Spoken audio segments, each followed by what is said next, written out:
کر سکتا، ایسا کوئی کسی کو مار بھی نہیں سکتا، موت اللہ کی طرف سے آتی ہے، یہ اس کا خاتمہ ہے، تو نتائج اللہ تعالیٰ نے اپنے قبضے میں رکھے ہیں۔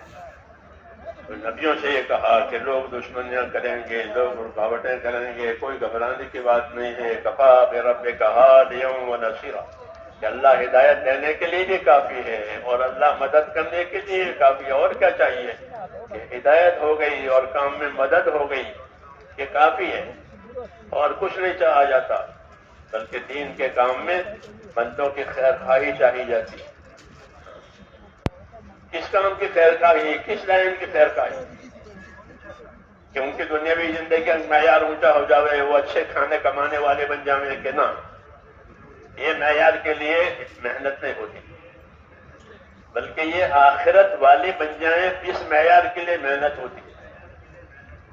نبی ہوتے ہیں آخرت والے، نبی انا اخلصناہم بخالصۃ ذکر الدار، کہ ہم نے نبیوں کو ایک مشغولی کے لیے خاص کیا ہے، وہ دار آخرت والی مشغولی۔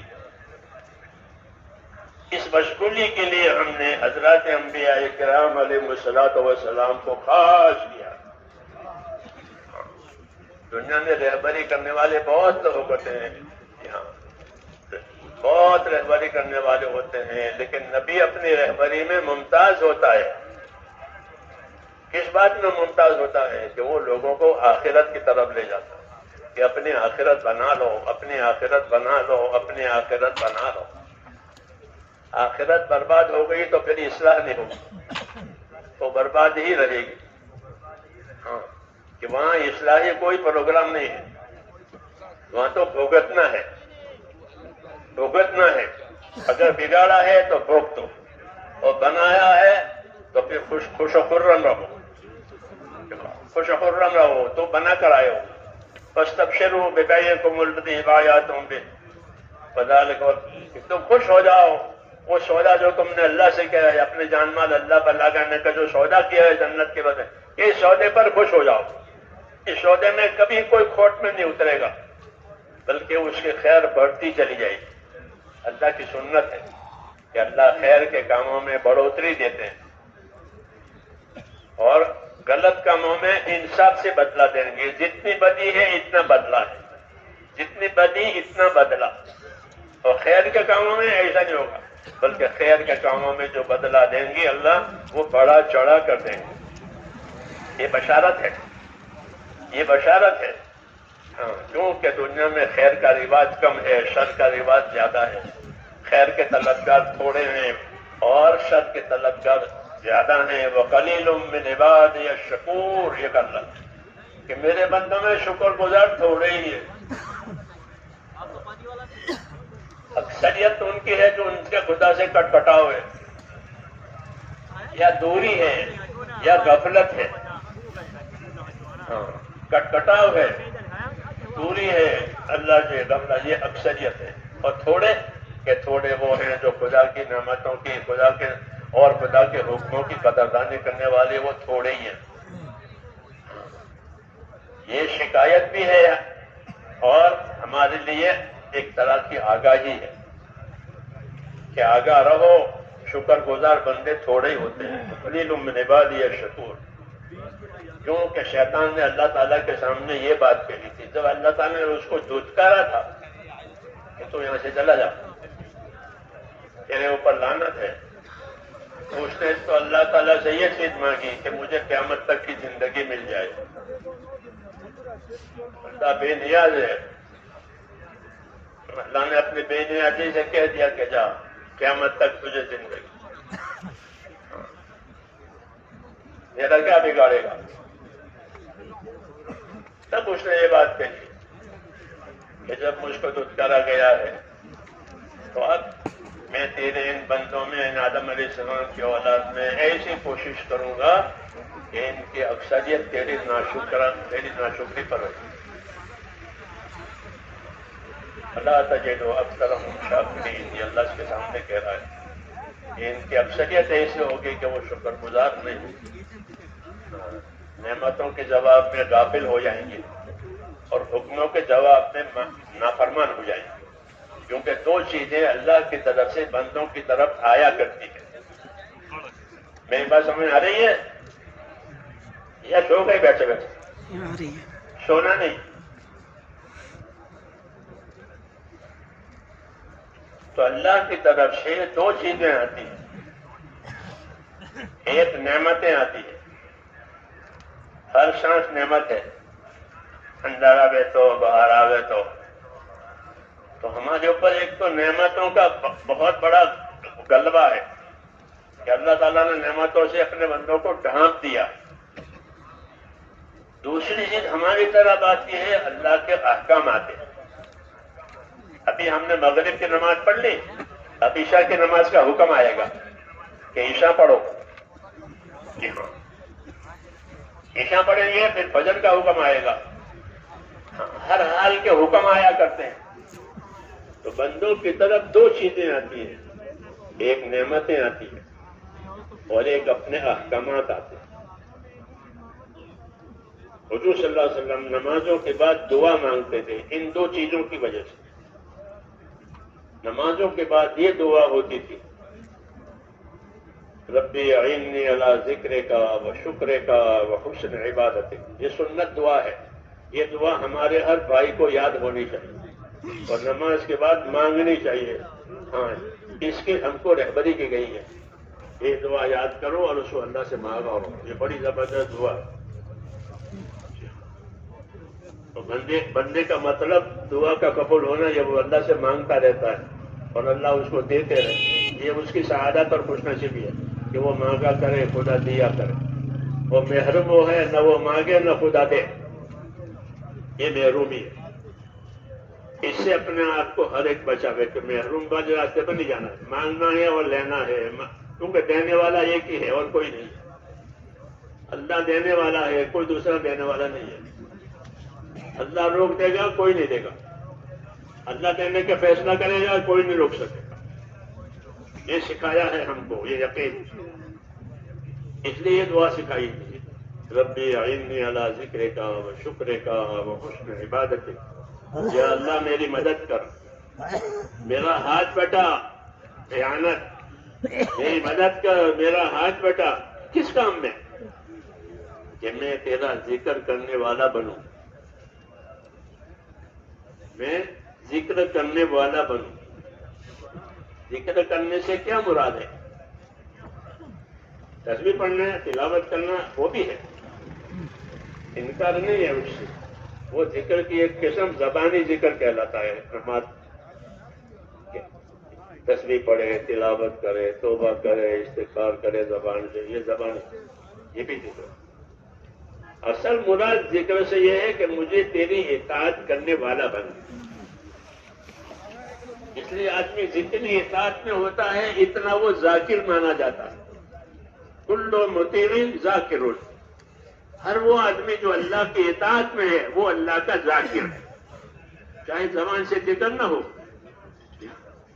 لیکن ہاتھ پیر سے, جان مال سے جو اطاعت کی جائے گی وہ ذکر میں شامل ہے. ہاں, وہ ذاکر ہے.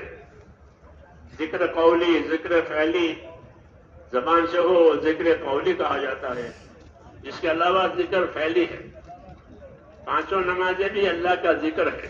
اقم الصلاۃ لذکری, نماز قائم کرو میرے ذکر کے لیے. جی ہاں, تو یہ ذکر اطاعت ہے. تو حضور صلی اللہ علیہ وسلم یہ دعا مانگ رہے ہیں کہ ربی اعنی علی ذکرک, اے اللہ میری مدد کر تیرے ذکر کرنے پر کہ میں تیرا ذاکر یعنی اطاعت کرنے والا بندہ بن جاؤں. اطاعت کا تعلق احکام سے ہوتا ہے. اطاعت کا تعلق احکام سے ہوتا ہے کہ ہماری طرف حکم آئیں گے کرنے کے, بچنے کے, دونوں قسم کے حکم آتے ہیں. یہ کرو, اس سے بچو, اس کو زیادہ کرو, اس کو کم کرو. اللہ کے حقوق میں بھی اور بندوں کے حقوق میں بھی ہماری طرف احکام آتے ہیں. تو ان حکموں کے بارے میں یہ دعا مانگی کہ میں ان حکموں کی ادائیگی میں غافل نہ بنوں بلکہ ذاکر بنوں. ہاں, کیونکہ دعوت محنت اسی مقصد کے لیے ہے کہ ہم حکموں کے بارے میں غافل نہ بنیں. بلکہ حکموں کے ذاکر بنے، حکموں کو یاد رکھنے والے بنے، اس کی ادا کرنے والے بنے، اس کی تبلیغ کرنے والے بنے۔ یہ حکم ہے، یہ کرو، یہ حکم ہے، اس کو سیکھو، اس کی دعوت دو، اس کی تبلیغ کرو، اس کی تعلیم کرو، یہ سب ذکر میں شامل ہے، اطاعت میں۔ یہ کہا کہ مجھے توفیق دے، میری مدد کر تیرا ذکر کرنے پر، تاکہ جو جو حکم میرے اوپر آوے کرنے کے، بچنے کے، تھوڑا زیادہ، میں اس میں غافل نہ ہوں۔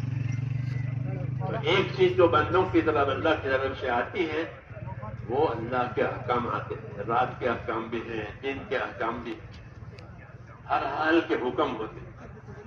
جس حال کا جو حکم ہو وہ حکم اس حال میں پورا کیا جائے گا، رات کے حکموں کو رات میں پورا کیا جائے گا، دن کے حکموں کو دن میں پورا کیا جائے گا۔ حضرت ابوبکر صدیق رضی اللہ تعالیٰ عنہ یہ فرماتے تھے کہ جو حکم اللہ تعالیٰ کے رات کے ہیں اگر کوئی اس کو چھوڑ کے دن میں پورے کرے تو وہ قابل قبول نہیں ہے، دن میں جو حکم ہے وہ اس کو چھوڑ کے رات میں قبول کرے تو وہ قابل قبول نہیں ہے، کیونکہ اطاعت کے خلاف۔ اطاعت میں یقین بھی ضروری ہے اور اطاعت میں ترتیب بھی ضروری ہے۔ یقین ہو کہ یہ حق ہے اس لیے اس کو کرنا ہے، یہ باطل ہے کہ اس کو چھوڑنا ہے، یہ تو یقین میں آتا ہے، اور پھر اس کی ادائیگی میں ہے کہ یہ بات ہے تو پھر ہمیں اس کو کرنا ہے، کیوں کہ یہ کرنے کے لیے آئے اور یہ بچنے کے لیے آئے ہیں، یہ احکام بچنے کے لیے آئے ہیں تو اس سے بچنا ہے۔ دونوں قسم کے حکم آتے ہیں، اس کو حکم امتثالی اور امتناعی کہتے ہیں، کہ ادا کرنے کے لیے، بجا لانے کے لیے، اور ایک بچنے کے لیے۔ تو اطاعت اس وقت پوری ہوتی ہے جبکہ صحیح یقین کے ساتھ کرنے کے حکموں کو کرے، بچنے کے حکموں سے بچے، تو اس کو اطاعت کہتے ہیں، اور اطاعت اصل سبق ہے۔ دین میں اطاعت اصل سبق ہے۔ اطاعت یعنی حکم مان کر، بات مان کر اپنی زندگی گزارنا۔ اسمعوا واطیعوا، سنو اور مانو، یہ کہا کہ سنو اور مانو، پہلے تو سنو سمجھو اور سن سمجھ کر پھر اپنی طاقت اس پر لگاؤ، جانی طاقت ہے تو جانی طاقت لگاؤ، مالی طاقت کا حکم ہے تو مالی طاقت لگاؤ، اس سے اطاعت قائم ہوتی ہے۔ تو یہ دعا مانگی، تو میں نے کہا اللہ کی طرف سے ہمارے پاس حکم آتے ہیں اور نعمتیں آتی ہیں۔ حکموں کے بارے میں تو اطاعت کا حکم دیا کہ مجھ کو ذاکر بنا، غافل نہ بنا، اور نعمتوں کے بارے میں کہ نعمتوں کے بارے میں مجھے شاکر بنا، تاکہ میں نعمتوں میں شکر گزار رہوں۔ اعنی علی ذکرک و شکرک و حسن عبادتک، شاکر بنوں نعمتوں میں، کہ نعمت کی بھی قدر کروں اور نعمت دینے والے کی بھی قدر کروں، اور جس کام میں نعمت لگانے کے لیے کہا ہے اس کا بھی اہتمام کروں۔ شکر کا یہ مطلب ہے کہ زبان سے بھی شکر کرے، عمل سے بھی شکر کرے، کہ زبان سے شکر کے کلمات کہیں۔ حضور صلی اللہ علیہ وسلم نے ہم کو شکر کے کلمات بھی سکھائے ہیں، الحمدللہ الذی یطعمنا وسقانا وجعلنا مسلمین۔ کھانا کھا کے یہ شکر کے کلمات کہلاتے ہیں، کہ زبان سے شکر کی ادائیگی اور دل سے شکر کی ادائیگی، کہ دل سے یوں سمجھے کہ میرے اللہ نے میرے اوپر بغیر مانگے احسان کیا، کیونکہ اللہ اپنی نعمت دینے میں ایک تو مانگنے کا انتظار نہیں کرتے کہ کوئی مانگے تو دوں، جیسے سخی ہوتا ہے تو سخی مانگنے پر دے دیتا ہے، اللہ سخی نہیں، اللہ تو کریم ہے، کہ کرم سخاوت سے بھی آگے ہے، کہ وہ مانگنے کا انتظار نہیں کرتے، کوئی مانگے تو اس کو بھی دے، نہ مانگے تو اس کو بھی دے، اللہ کو مانے اس کو بھی دے، اللہ کو نہ مانے اس کو بھی دے، کیونکہ کرم ہے، بخشش ہے بندوں کے لیے۔ بندے فقیر پیدا کیے، بندے محتاج پیدا کیے گئے ہیں، ان کی محتاجی پر کون کرم کرے گا، کون مدد کرے گا؟ اللہ، کہ وہ اس کا رب ہے۔ تو رب ہونے کے ناطے سے اللہ تعالیٰ اپنے نعمتیں بندوں کی طرف چلاتے ہیں، چاہے وہ اس کا حقدار ہو یا ناحق ہو۔ اللہ کو مانتا نہیں اور اللہ ان کو مال دیتا ہے، تندرستی دیتا ہے، اولاد دیتا ہے، عزت دیتا ہے، ہاں یہ نہیں کہ حقدار ہے اس لیے تو کہ نہیں کرم سے دیں گے. تو حضور صلی اللہ علیہ وسلم یہ کہہ رہے ہیں کہ جب نعمت میری طرف آوے تو مجھے تو شکر گزار بنا، اور حکم آوے تو مجھے ذکر اطاعت کرنے والا بنا. نعمتیں آوے تو شکر کرنے والا بنا. یہ دعا کا مطلب ہے عینی علی ذکر کا و شکر کا و حسن عبادت. اور آخر میں ایک عام چیز مانگی کہ اللہ مجھے ایسا بنا دے کہ میں تیری عبادت اچھی سے اچھی طریقے سے کروں.